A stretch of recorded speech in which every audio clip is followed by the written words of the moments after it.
Hello everyone. So I am going to talk about commutative algebra in this series of lectures. Now, so to begin with, what is commutative algebra? So as the name suggests, commutative algebra is the study of commutative rings, and therefore we also will begin our study of commutative algebra via the conventions of commutative rings. But before going to that, let me share my plan of this series of lectures. The basic material I'm going to follow is the book of Atia MacDonald, Introduction to Commutative Algebra. And alongside, I will follow the book of Balwant Singh on Basic Commutative Algebra. It's named Basic Commutative Algebra. So what I'm going to do is the following. We will study commutative rings. So to study commutative rings, as deeper we move, you will see that not only rings are sufficient to study all the properties of rings, or at least the properties we are interested in. So what we will do is that we will introduce modules, we will study properties of modules, and sometimes we will study rings via the properties of modules, and later on introducing Zariski topology. We will be trying to moving forward towards algebraic geometry. So to begin with, I am just setting down the convention right now, and therefore we will eventually whatever I will say will be based on these conventions. So the first lecture I am basically going to give you some definitions, some conventions, and then we will be following those conventions and definitions, etc., throughout our course. So to begin with, while we will study the properties of commutative rings, so what is a ring? The first definition says a ring is an abelian group. Usually I will use the notation A or R. This kind of symbols, this kind of letters I will be using for rings depending on the context, etc. But it will be told, it will be mentioned always. So a ring is an abelian group. So what is an abelian group? Abelian group is some set with some binary operation plus from A cross A to A, which satisfies associativity, commutativity since it is abelian. There will exist an identity and there will exist inverse for each of the elements. So a ring is an abelian group A plus along with one more binary operation, along with a binary operation dot from A cross A to A, such that dot satisfies some properties. So number one, A dot B dot C is AB dot C. I am never mentioning the dot anywhere, but this AB means A dot B. So this is associativity. This holds for all ABC in A, and this dot is distributive over addition from both the sides, and B plus C times A is BA plus CA for all ABC in A. And moreover, throughout the course, while I will talk about rings, each of my rings will contain an unit element with respect to this dot, which will be referred to as multiplication. So there will exist an element which I will denote by 1, such that A dot 1 equals to 1 dot A equals to A for all A in A. And also, as an additional convention, when I will talk about commutative rings, so a ring is an abelian group A plus having this kind of a binary operation. Now, if I move towards commutative rings, so this is just a ring, and the notation will be, well, it should be A plus dot, but nevertheless we will use the symbol A plus and dot will be omitted. And whatever ring we take, whatever the operations are, we will denote the addition by plus and multiplication by dot. So the notation will be this. And another definition is a ring A is said to be commutative if xy equals to yx for all xy in A. That is, the operation multiplication is commutative. So one convention I am setting for the course, that so my convention for this series of lectures is that while I will talk about rings, it will always be commutative. So rings are always commutative unless otherwise mentioned. So we will encounter cases where the ring may not be commutative. I will explicitly mention that this ring is not necessarily commutative, or the theorem holds for rings which are not necessarily commutative, but those are special cases. Throughout the course, more or less, we will deal with commutative rings only.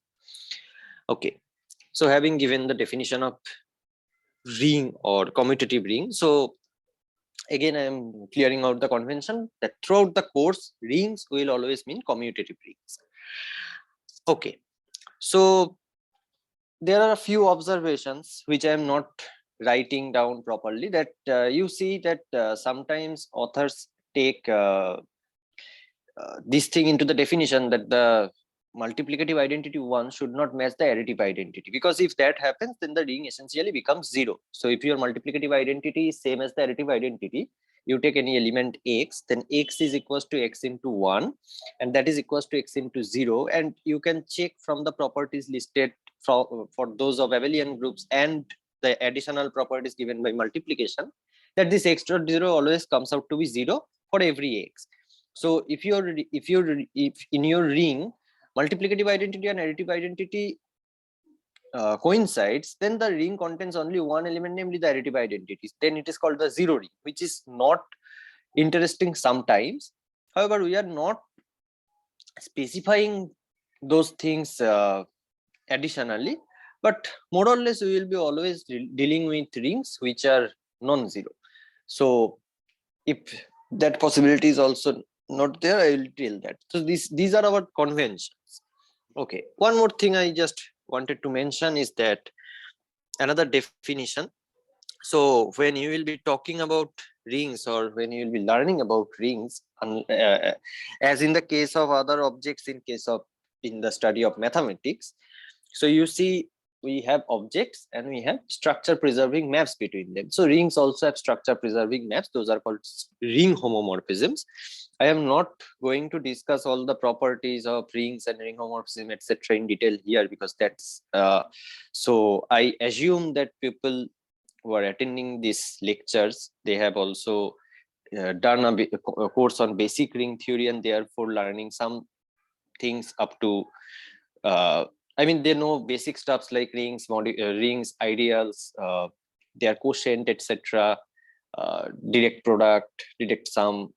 Direct sum of rings is not a ring, but anyway, for infinite cases, whatever. UFD, PID, ED, this kind of things, I think I will assume, but nevertheless, I will mention properties that we will need, so that you don't feel hesitated to understand what is going on. So I will be mentioning things wherever it is required, but for basic things like those, I am not going to talk about those things in details. Therefore, I am suggesting you to look at the book of Artin or Lang. Maybe you may also look at the Artin means Algebra by Michael Artin, and Lang means Algebra by Serge Lang. Those two are classics of the subject. And if you wish, if you need just a just a crash course, or just a easy book to go through, then you can also see the book by Gopala Krishnan on university algebra, or my personal favorite is Damit Food. But why I am not suggesting that is that my conventions will be sometimes different than Damit. So if you can figure out what the differences are in the convention of the book Abstract Algebra by Damit and Foot, and the conventions we are setting up here, then you can read that book parallelly to, if you want to look at some properties related to ring theory, etc.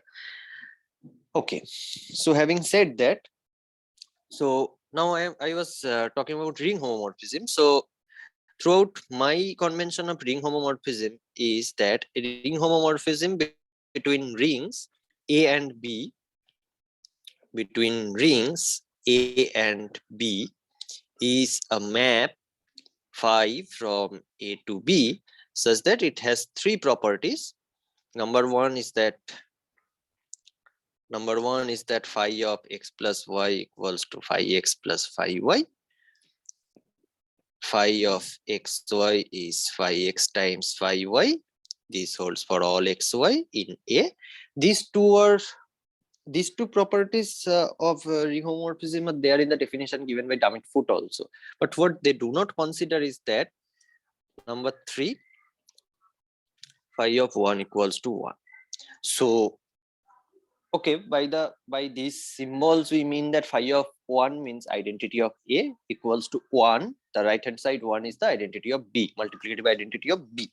So again, I am not distinguishing between 1A and 1B because I don't want to go, little bit of difficulty that can be caused via all these symbols, etc. So what I am trying to do is that I am trying to keep things simple, but you should understand what I am talking about. So this 1 means 1 of A at the left hand side, 1 means 1 of B at the right hand side. These things are usually understood. And okay, so at this point maybe I should tell you some differences between the conventions that I was talking about a little bit earlier. That is, in our rings we have always taken 1, and our ring homomorphism sends 1 to 1. But if you read, for example, the Damit-Foote, they did not take that convention. So if you want to study that book alongside this course, then you must be aware of these two conventional changes, and you must be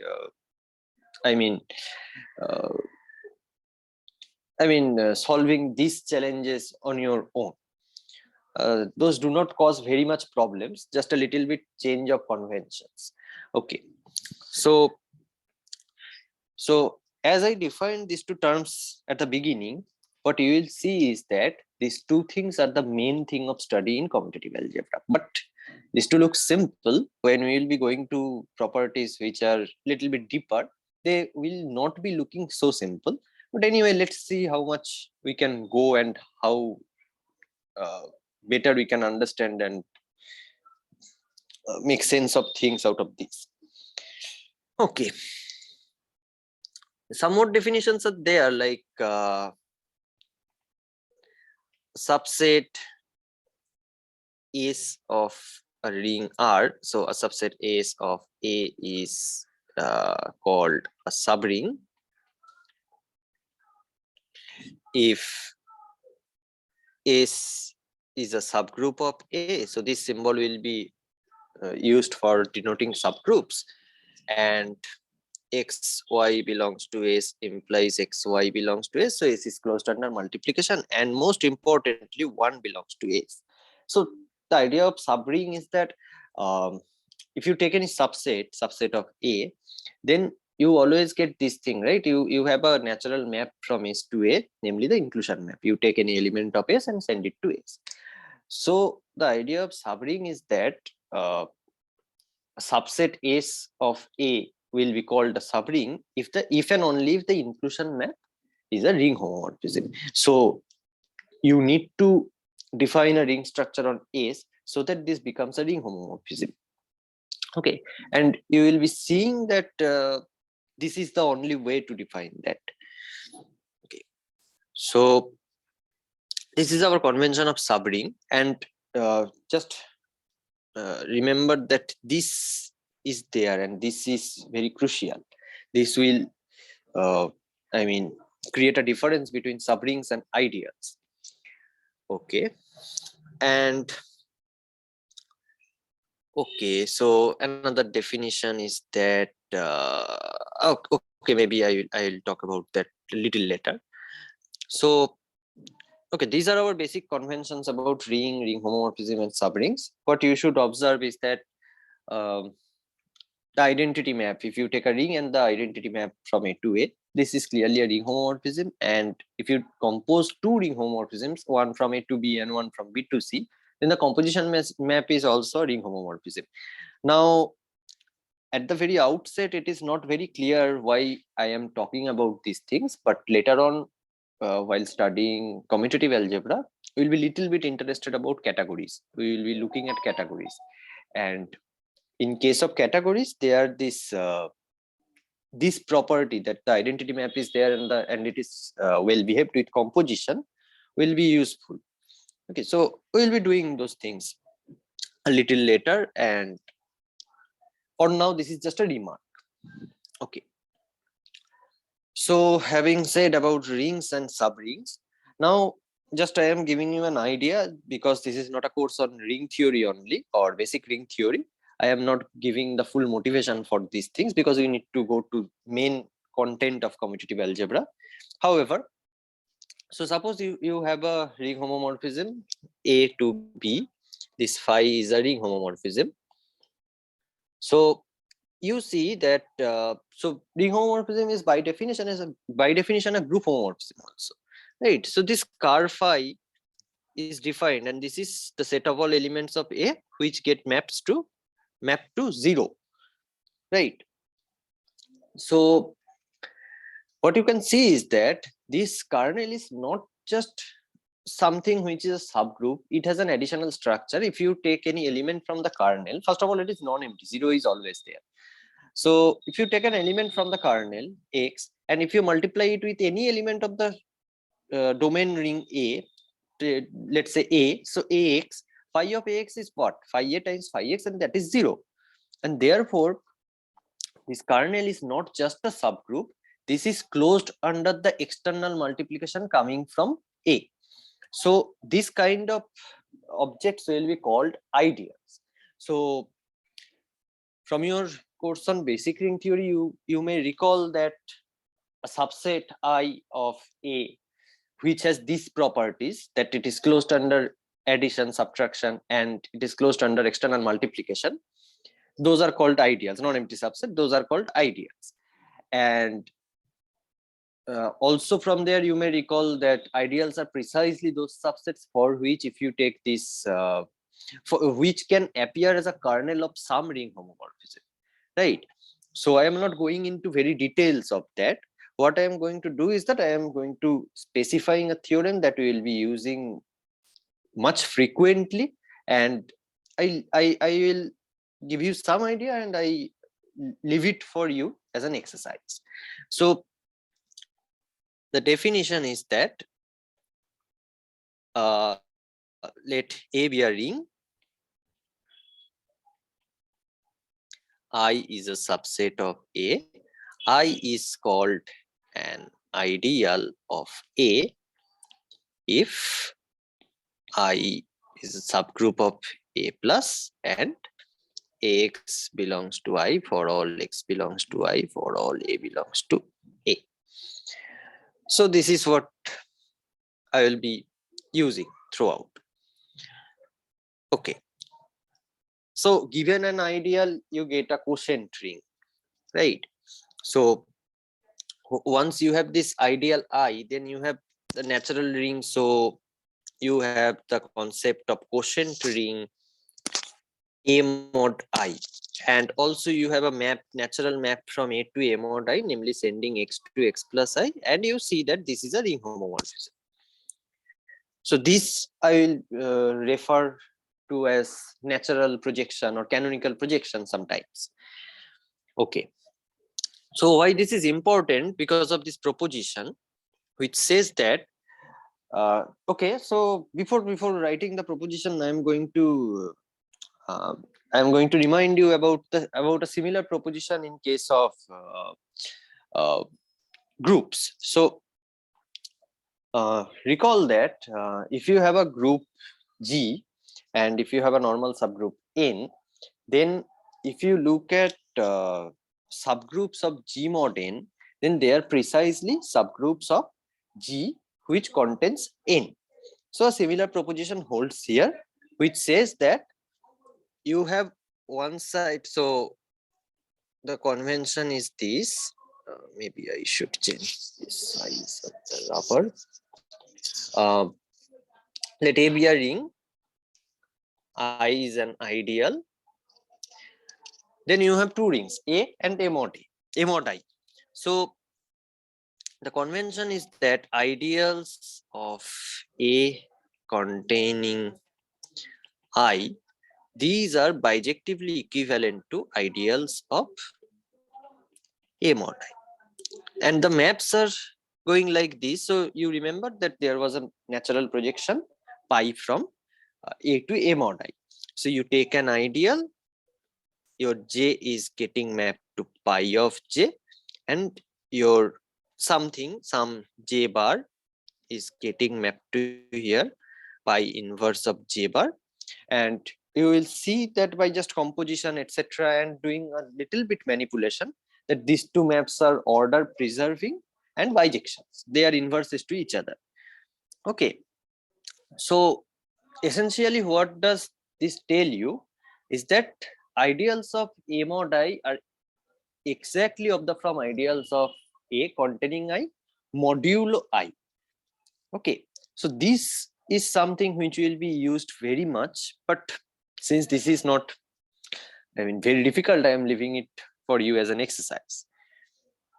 Okay. Also for this, maybe I should remind you of one result for the first isomorphism theorem, which says that if you have a ring homomorphism, so another proposition, so proof is left as an exercise. Another proposition is the first isomorphism theorem. So suppose A, B rings, and phi is a ring homomorphism from A to B. And suppose I is a subset of car phi, then there exist unique phi tilde from A mod I to B, such that this diagram commutes. Sorry, A to B, here A mod I is there. There exists unique phi tilde. This is phi, and this diagram commutes. So this phrase I will be writing like this. This diagram commutes, that I will be writing by TDC, or I will be just giving this symbol. I will not be very much explicit about it every time, because it may take some time, which I don't want to keep. Okay. So this is called the first isomorphism theorem. And this is again something very much useful. And what it tells is essentially is that if you have an ideal which is a subset of kernel of phi, then this A mod I gives you an isomorphism from, gives you a surjective map from A mod I to this phi tilde gives you a surjective map from A mod I to the image of phi, and image of phi is a subring, and therefore you see that every ideal that are contained in the kernel are okay, not exactly. So if you so maybe I should list down some more properties here.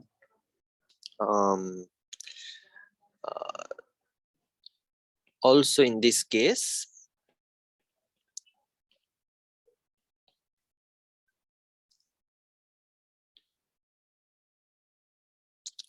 image of phi tilde is same as image of phi. Kernel of phi tilde is kernel of phi mod I.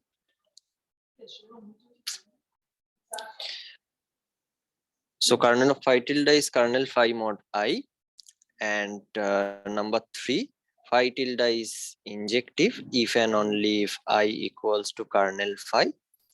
And in that case, number 4, if I equals to car phi, then A mod I is isomorphic to phi of A, and phi of A is a subring of B. So as the end product, what you get is that if you have a ring homomorphism from A to B, and if you go modulo the kernel, then this ring A mod car phi is isomorphic to a subring of B. And this will be used various times while we will do deeper study on commutative rings. The proof is very simple, and it is exactly the same as the proof you do for group theory. These kind of proofs are always same because they follow the same idea. I am not discussing that again, but if you are stuck, or if you need these proofs, etc., if you need a little bit recalling, or I mean brushing up a few things on ring theory, you may request me in the comment box. Okay.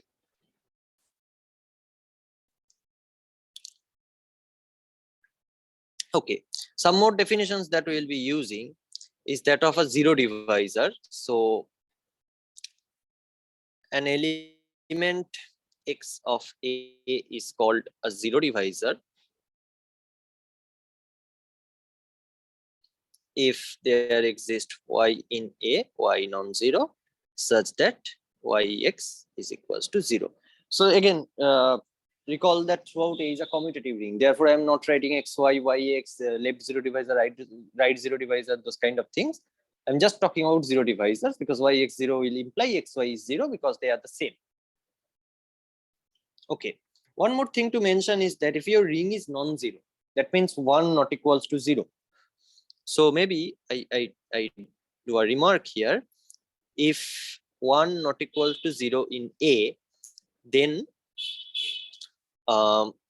0 is a zero divisor of x of A.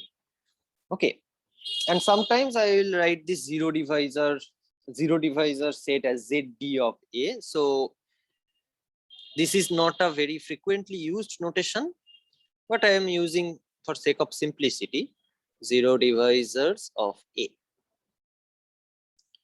Okay. Also, another definition is that an element x of A is called nilpotent if x to the power n equals to 0 for some n in natural number. Okay, so this kind of elements will be called nilpotent. The set of all nilpotent elements will be called notation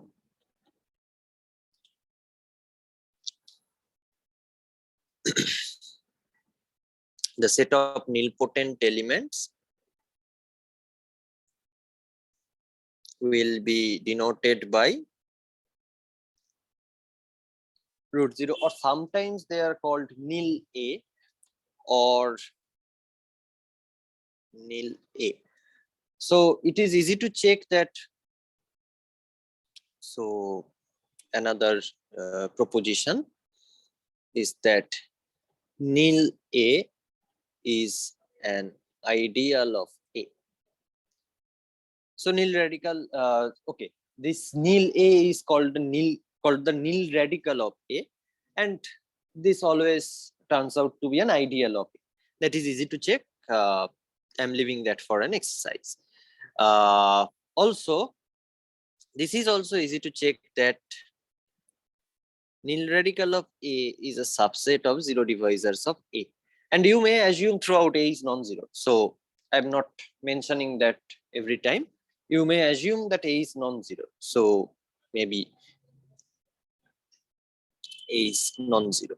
Because if A is 0, then I mean zero divisors does not make any sense, and nil A is just the zero thing, that is the whole ring. So again, it is not very much interesting. Okay, and also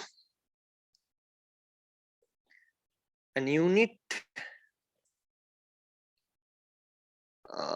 okay, and an element x of A is called a unit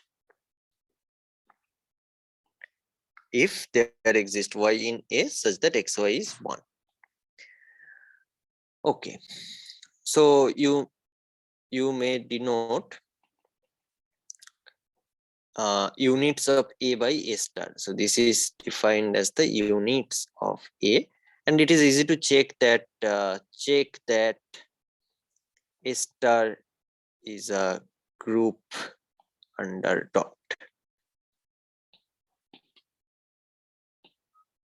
Okay, group under multiplication.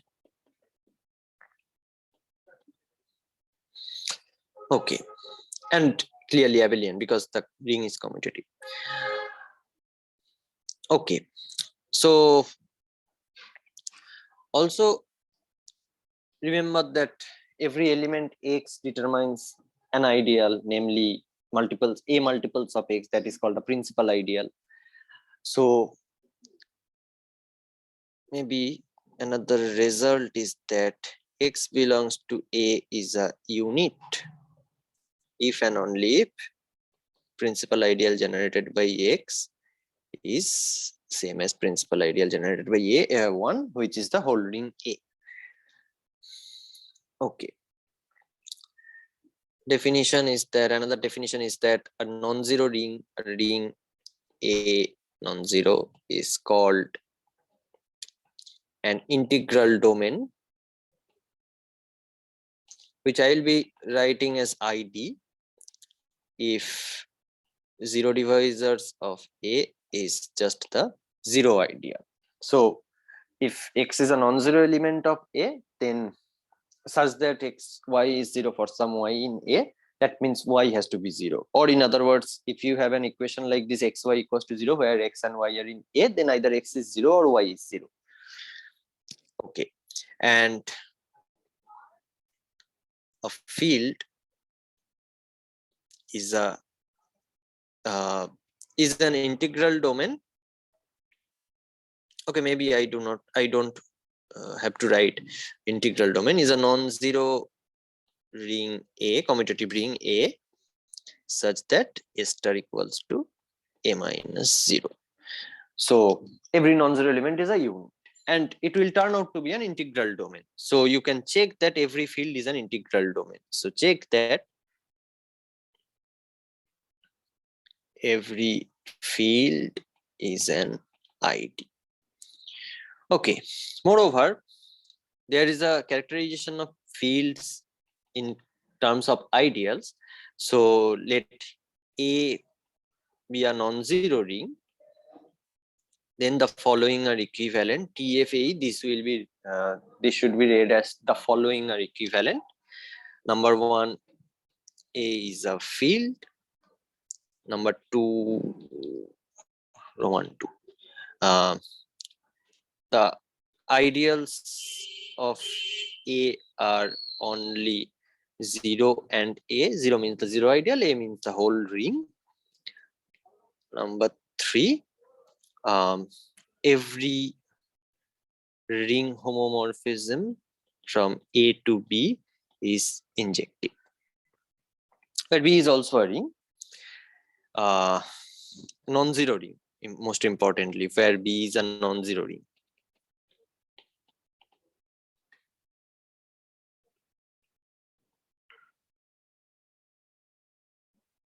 Okay.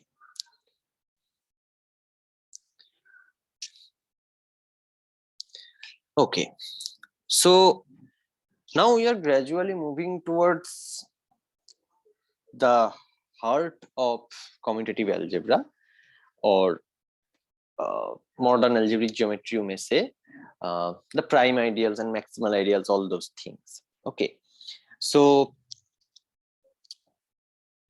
again, I am not motivating you enough for visualizing these objects as of now. I will do that later on while we will do more deeper theoretical parts. This is just for recalling purpose, and maybe I have said it many a times.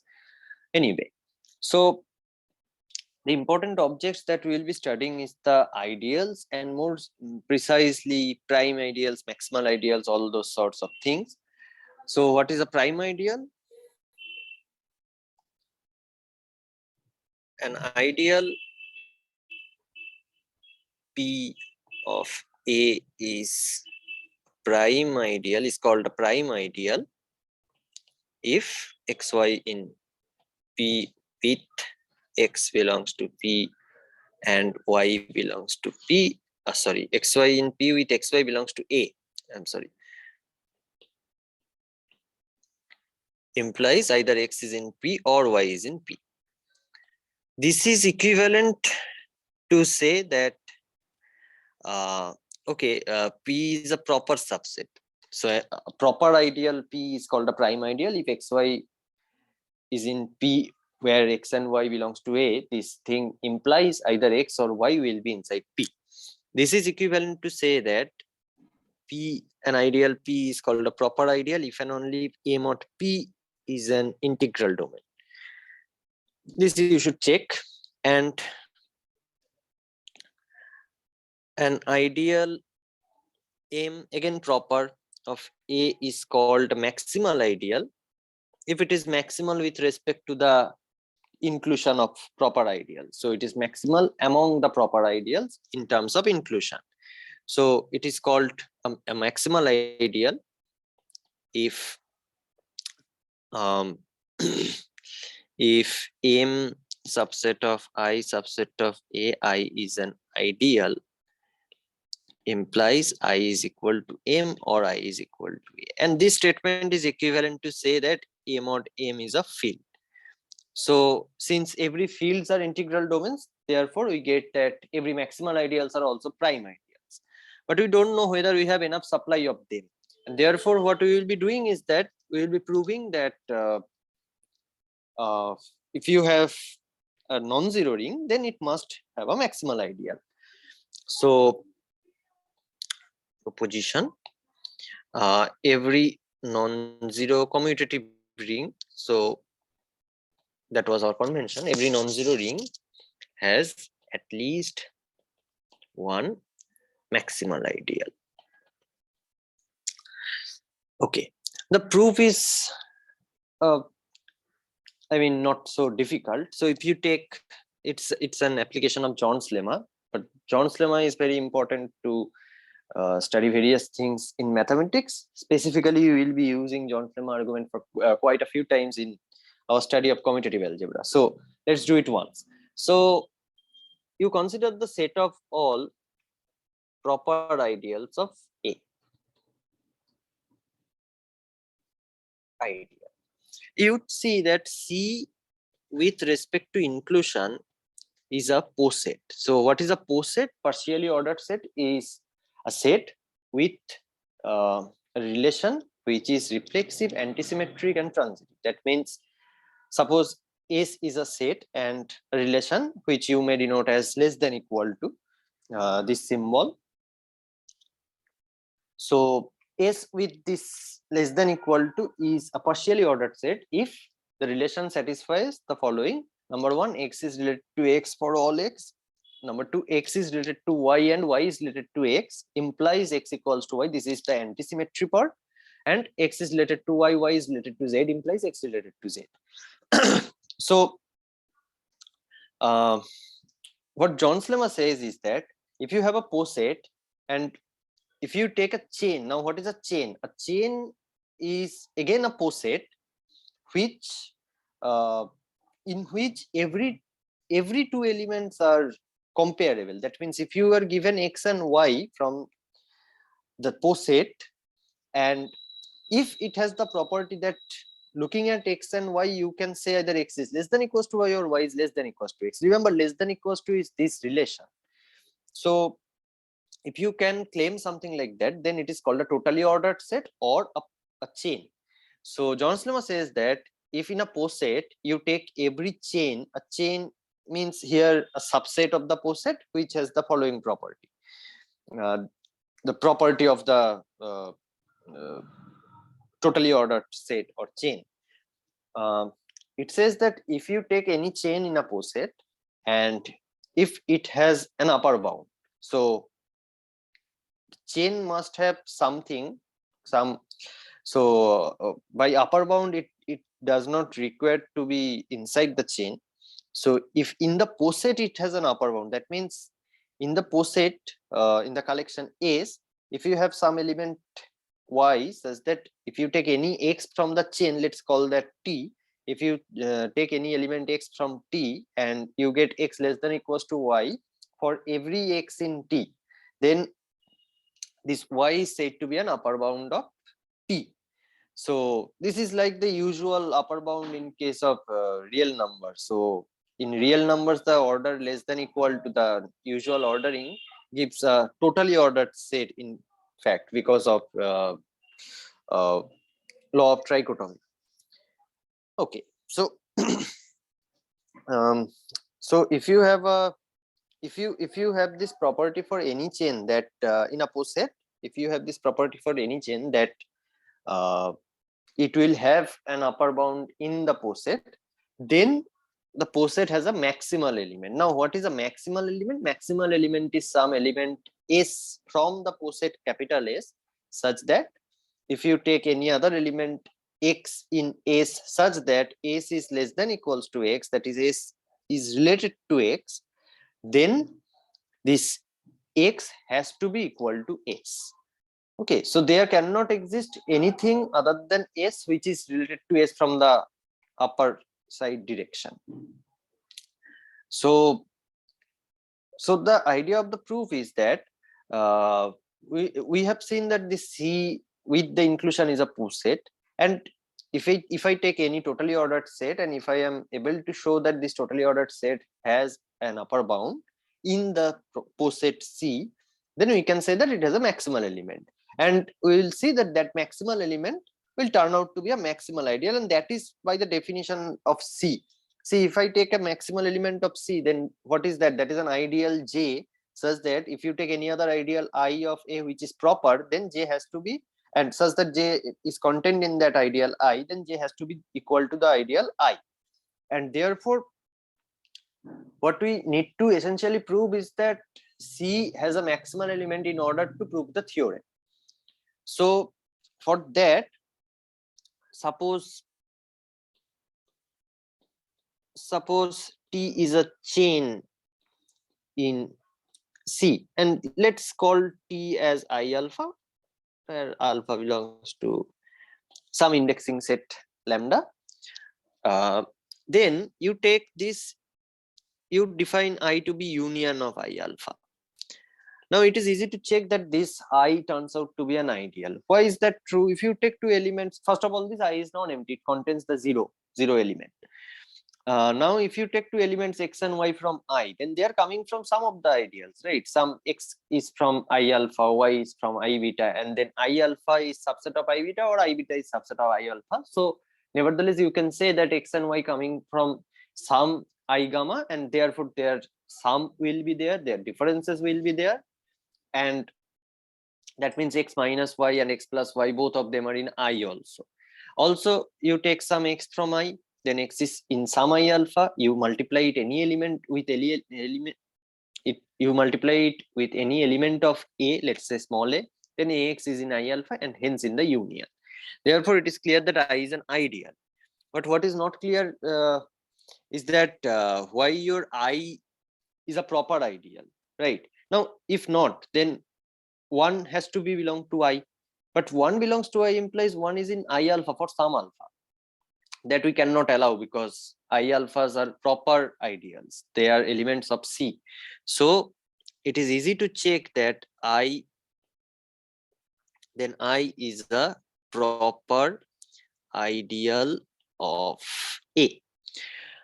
So, okay, but I is a proper ideal of A means what? I belongs to C, and see, every I alpha is a subset of I, and therefore this I turns out to be an upper bound of T in C, and thus by John's lemma,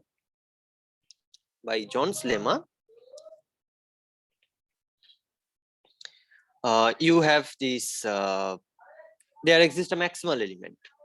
There exists a maximal element of C, and as I was arguing it before, that a maximal element will turn out to be a maximal ideal by the very definition of C, and therefore the theorem is done. So what we get is that every non-zero ring A has a maximal ideal, at least one maximal ideal. Now, why is that theorem important? Because this theorem immediately tells you the following corollaries. and the corollaries will be used throughout again.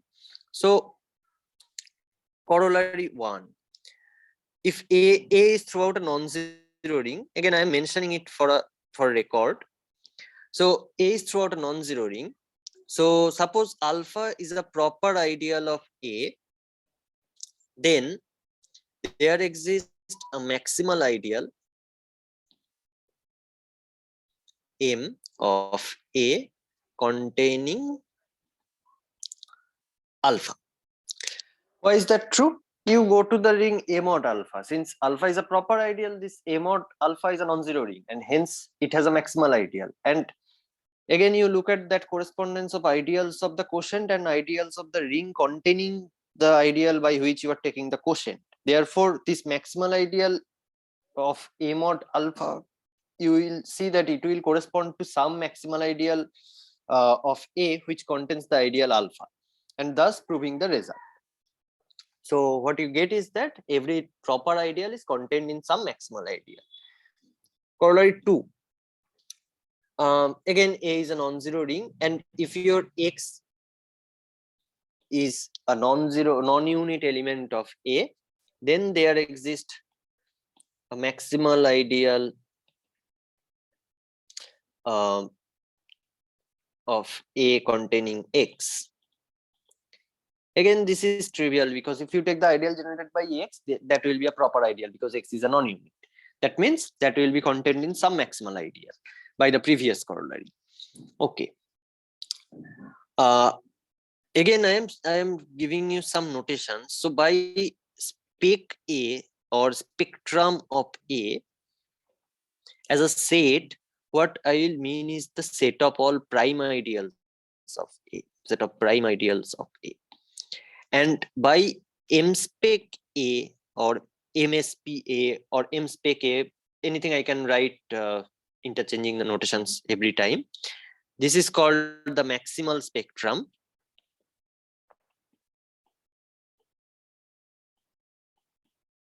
This is the set of maximal ideals of A. So what you get from that theorem is that for a non-zero ring A, MSP is non-empty and spec A is non-empty, therefore, because every maximal ideal is a prime ideal, therefore you get always a prime ideal. So each of the corollaries before can be translated in the language of prime ideals. Okay.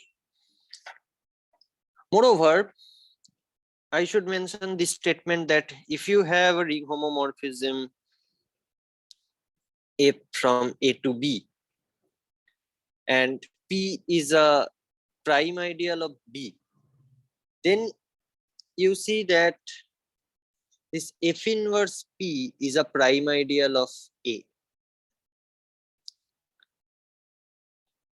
But if M is a maximal ideal of B, that does not imply that the preimage of M is a maximal ideal of A. For an example, you take this inclusion of Z into Q, you see Q is a field, so 0 is a maximal ideal.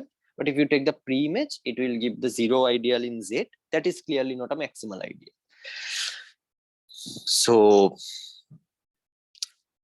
I inverse 0 is 0, not maximal. Okay. So in the study of commutative algebra, what we will be more focused about is these two sets, spec and M spec. Okay, that we will see as we progress more in our course. But this is for just a trivia that these things are important and fundamental to the study of commutative algebra. Okay. So also you may add in that correspondence that so in view of this result, you may add in the correspondence that if you, or maybe in general, I am giving you as this as exercise. So so suppose you have this denotes for surjection, a surjective ring homomorphism. Then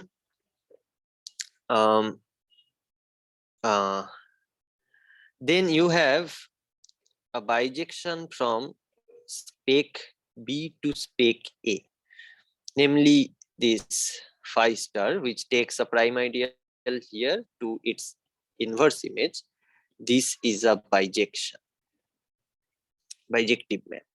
And this is not only a bijection, this is an order preserving bijection that you can see, because order preserving part is clear, right? If you have P subset of Q, then phi inverse P, this is just set theoretic. P pre-image of P is contained in pre-image of Q.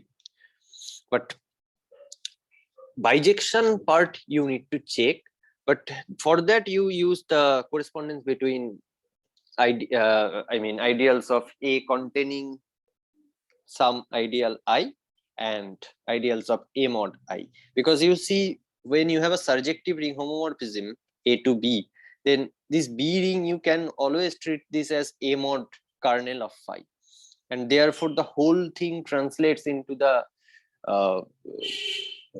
that result, that proposition we have written there beforehand. So the whole thing translates into this proposition, and there you can see that on the ideals level you have that bijection, also the prime ideals level you will have that bijection, also at the maximal ideal level you will have that bijection. Okay, so even if you take MSPB to MSPA, earlier remember this was this phi star map sending M to phi inverse M. Earlier in the example of Z into Q, this map, the image of phi star, let alone phi star will be a bijective or etc. The image of phi star was not even contained in MSP of A, maximal spectrum of A. But you will see that in case of this surjective homomorphism thing, that will turn out to be true.